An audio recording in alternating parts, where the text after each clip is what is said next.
Para suster, saudara sekalian yang terkasih dalam Yesus Kristus, selamat pagi. Di depan ada tulisan, tidak baiklah kalau manusia itu sendirian. Minum obat batuk. Kalau nggak ada, minum bantre. Mau minum anggur? Ya. Ada aturan yang sebenarnya itu nggak tertulis dan itu mengacu pada kebutuhan manusia. Manusia itu dan dirinya ada aturan, dan aturan itu berbunyi bahwa orang itu harus ada temannya. Orang itu nggak bisa sendirian, dan Tuhan menangkap itu. Maka kemudian Tuhan berkata, tidak baiklah kalau manusia itu sendirian. Jadi itu sebenarnya bertolak dari kebutuhan. Ada aturan yang memang harus dijalankan, aturan yang sifatnya alami. Lalu kemudian kalau tadi saya masuk ke sini, saya mencoba mencermati tulisan apa saja, baik yang kecil maupun yang besar, baik yang samar-samar maupun jelas, saya coba cermati. Dan ternyata yang namanya petunjuk aturan itu memang banyak. Saya percaya bahwa apa yang ditulis pasti itu dimaksudkan untuk yang baik. Dan saya merenungkan bahwa yang baik itu sebenarnya merupakan bahasa sederhana dari, kalau istilah di kitab suci itu, pengudusan. Pengudusan itu bahasa Alkitabiah. Dan kalau diterjemahkan dalam bahasa yang humanis, dalam bahasa yang sifatnya universal, umum, mudah dicerna, ya seperti yang kita jumpai di rumah sakit ini. Ada begitu banyak tulisan, ada begitu banyak aturan, dan semua mudah kita mengerti. Dan saya percaya itu bahasa sederhana dari semangat pengudusan.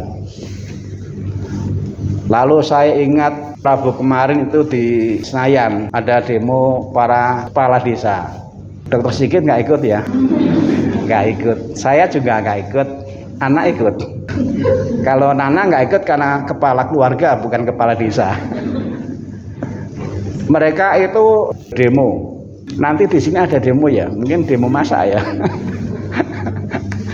Mereka demo nuntut supaya revisi undang-undang desa itu disahkan. Saya merenung, ternyata aturan itu untuk menjadi suatu yang resmi diperjuangkan dengan susah payah. Lalu kemudian konon katanya di DPR itu kalau merevisi aturan, membuat aturan itu duitnya banyak. Konon katanya, saya belum pernah jadi DPR, duitnya banyak. Jadi aturan itu di samping susah ternyata juga mahal. Tapi mengapa kok tetap ada? Ada usaha untuk membuat aturan, ada usaha untuk demo mengusahakan percepatan, karena aturan memang diperlukan. Tadi di dalam Injil, di mana gereja sedang merayakan pesta Yesus dipersembahkan bait Allah. Ayat awal itu berbunyi demikian. Ketika genap waktu pentahiran menurut hukum Taurat Musa, Maria dan Yusuf membawa anak Yesus ke Yerusalem untuk menyerahkannya kepada Tuhan seperti ada tertulis dalam hukum Tuhan. Dan seterusnya. Kata hukum Tuhan itu diulang berkali-kali untuk menjelaskan bahwa apa yang dikerjakan oleh Maria dan Yusuf ini bukan selera pribadi, bukan.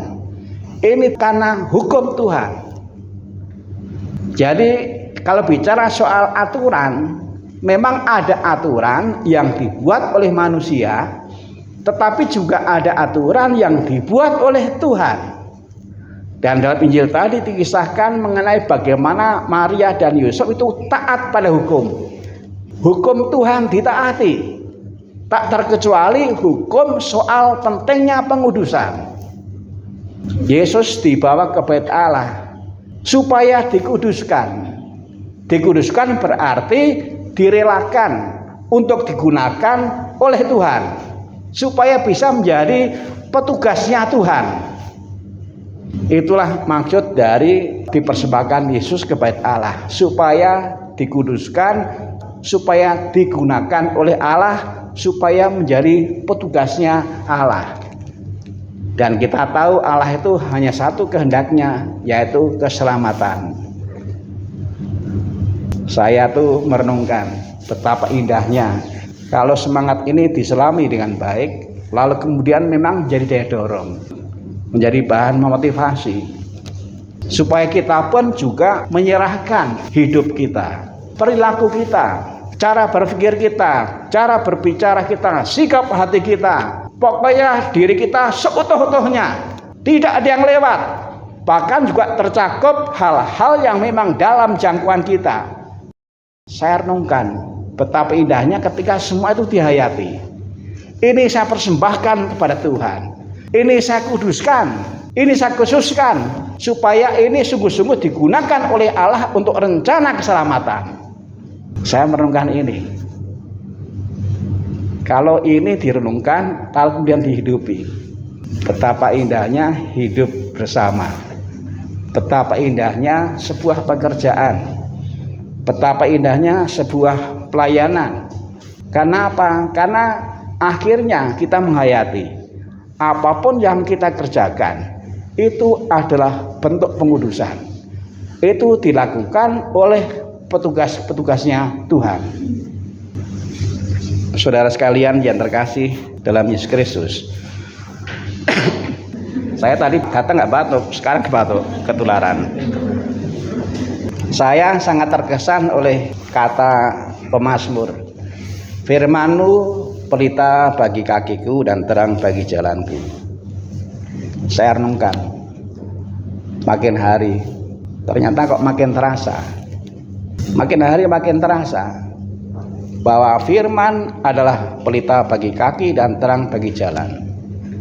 Lalu di dalam surat Paulus itu juga dikatakan soal firman. Apa manfaat firman? Firman itu berguna untuk mendidik, untuk mengajar, juga untuk mengoreksi kalau ada kesalahan, tetapi juga untuk meneguhkan kalau sudah benar. Inilah manfaat dari firman. Dan kita bisa bayangkan apa yang terjadi kalau orang itu jauh dari firman dalam hidup sehari-hari.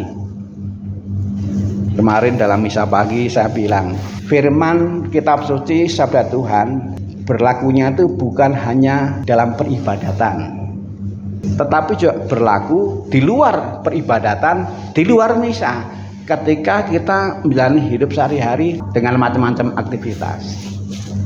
Hari ini kan katanya setelah misa ada perpisahan ya, perpisahan anak dengan pekerjaan. Kita ikut bersyukur karena selama ini sudah berbakti. Setiap orang memang pada akhirnya ada masa bakti. Tidak ada yang abadi, semua sifatnya sementara. Maka yang penting adalah bagaimana kita berusaha supaya di bagian penghujung yang muncul dalam hati bukan menyesal tapi bersyukur. Tapi untuk bisa bersyukur kan harus ada prestasi dulu. Tapi juga bisa saja purna bakti itu menjadi kesempatan bersyukur. Karena apa? Karena paling tidak disadarkan pada akhirnya semua yang kita kerjakan, entah setelah kita pensiun maupun belum pensiun, harus dipersembahkan, dikuduskan. Di sini banyak yang sudah berkeluarga saya kira ya. Nah, bagaimana keluarga itu menjadi tempat pengudusan. Ayo para suami dikuduskan, para istri dikuduskan, susternya dikuduskan, ramakatno apalagi. Semua dipanggil menjadi petugasnya Tuhan, mengkuduskan. Makin hari itu suasana dunia itu makin profan. Tetapi justru karena makin profan, maka yang ilahi itu menjadi makin laku. Semakin profan, yang ilahi semakin laku. Nah, mudah-mudahan rumah sakit Katolik memotivasi kita. Mungkin yang kita kerjakan itu sama dengan yang di lain tempat. Yang membedakan adalah nilai yang dihayati. Orang yang tidak mengenal Tuhan itu juga bisa berbuat baik. Yang membedakan adalah kalau hal baik itu dilakukan oleh orang yang beriman, itu diresapi, dihayati oleh semangat yang ilahi. Dan semangat yang ilahi itu tidak lain adalah pengudusan. Saya memberi obat kepada yang sakit. Kita menghayati, ini cara saya menerjemahkan diri sebagai petugasnya Tuhan, menguduskan lewat obat. Dokter Sigit nyuntik. Hal sederhana, hal biasa. Di tempat lain juga ada yang melakukan seperti itu. Yang membedakan adalah di sini mudah-mudahan lebih kental penghayatan bahwa apapun yang saya kerjakan di sini adalah pengudusan. Jadi sebenarnya kalau kita renungkan, tindakan pengudusan itu nggak sulit kok, nggak sulit. Hanya soal hati saja kok. Nggak butuh panitia, apalagi tim kemenangan nasional, nggak perlu. Yang diperlukan hanya hati. Bagaimana hati dibimbing oleh firman supaya apapun yang kita kerjakan di sini, di keluarga, dimanapun kita hayati. Ini cara saya menjadi petugas Tuhan yang melakukan pengudusan lewat hal-hal baik yang memang bisa dilakukan. Tuhan memberkati.